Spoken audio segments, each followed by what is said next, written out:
Hey, what's going on, everybody? How's it going? How's everybody doing today? Welcome back. So for today's video, we're talking about a Netflix show, and it's called Wu Assassins. And by far, the biggest selling point is the fact that Iko Uwais is in this show. And if you don't know who he is, he's gotten a lot of hype for the Raid movies, and he had a little bit in The Force Awakens, and he's been in a couple other movies. He's basically an up-and-coming martial artist. And basically, he's just incredible at what he does. But overall, considering that fact and the fact that they did a few interesting things with this show, I wanted to like it.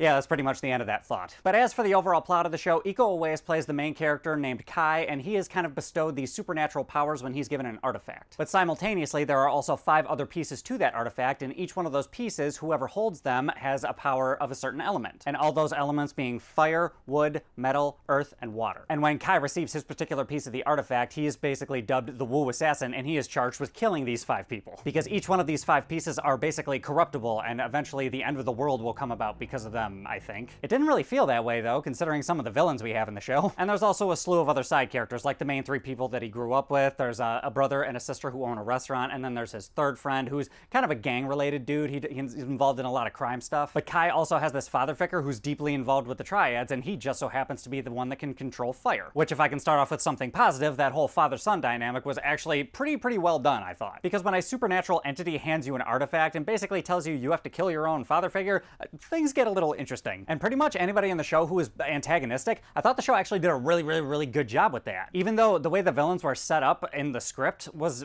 kind of inconsistent and I didn't understand what was going on with that, but the portrayal of the villains was awesome. The father figure of Kai is played by a dude named Byron Mann, and he has this really kind of devilish charm to him, and he's actually kind of likable. And I liked all the layers that they kind of gave him because he really does care about Kai as his kind of de facto son. But at the same token, he does a lot of bad shit. Like, his morals are incredibly questionable. And there's also another antagonist played by Tommy Flanagan. And if the name Tommy Flanagan doesn't sound familiar, I guarantee you've seen him in movies because he is the guy who has those Chelsea smile scars right across his face. And he absolutely slays in this show, except for 1 or 2 moments though. Because there's a few moments where he has to act like he's sad, but he's also Tommy Flanagan. And I didn't believe his sadness because I don't think in real life he is capable of shedding actual tears because he's like the Chuck Norris of Scotland. And also another villainistic character was the Earthwu. I thought everything that they did with that character was really interesting, and I wish they kind of delved further into it. And I also really like what they attempted to do with episode 8, even though there was a couple things in there that just seemed like really fluffy and kind of irrelevant, because that episode they really tried to Tarantino it, and they used time jumps effectively, but if they had done it a little bit more concisely, they could have dumbed it down to maybe like 2 or 3 time jumps, and it probably would have been better. But either way, I definitely respected the attempt. And the crown jewel of the entire show was all the fight scenes. The fight scenes were immaculately fun, awesome, and there was a couple characters that kind of stood there waiting for their turn to hit somebody. But from what I saw, that only happened like 1 or 2 times. Aside from that, like, the fight scenes were just as immaculate as I had hoped they would be. The main problem with the show, though, is just anything in between the fight scenes. It's really not all that great. There really is a lot of fluff to the show, and I feel like if they really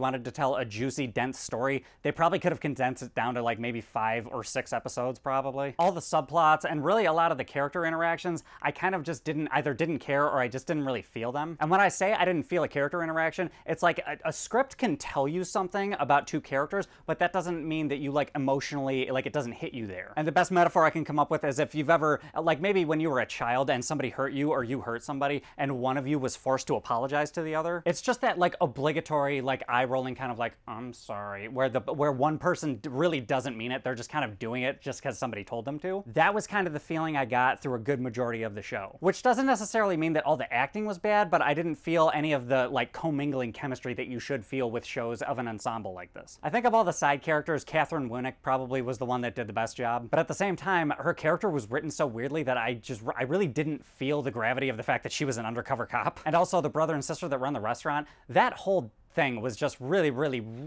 irrelevant. Because the central plot kind of veers the show towards being more of an action kung fu type of show, but the way those 2 characters had their whole restaurant drama and all the issues that they have with their parents, it really took away from everything else that you would think would be important in a show like this. And they tried to attach some meaning with the brother because he's like an ex-drug addict, but all that stuff, it got old really quickly because I didn't really care about his character. And they also tried to make his character funny, not a lot, but a few times, and it just really didn't work, except for maybe once or twice. And on top of that, the show just ended really, really poorly. Like, we ramped up all 10 of these episodes, and by the end of the last one, I was just like, really? Like, we came this far for that? And I guess you could say they left it open for a second season, but like, not with any of the characters that you really, really care about. And also, as I said before, the villains, they really aren't out for world domination the way it was kind of set up in the first episode. They're more so really just out for their like very close proximity personal gain, if you really think about it. So there really wasn't any like emotional gravitas towards like them wanting world domination, or the facade of them wanting world domination even. But anyway, as it stands, guys, I was really, really, really underwhelmed by this show. Like, there was so much fluff to it. I really wish they would have just cut to the chase and gotten down to business. But if you skip through the show to all the villain scenes and all the fight scenes, it's actually not bad. So it's not terrible, but I think for a score out of 10,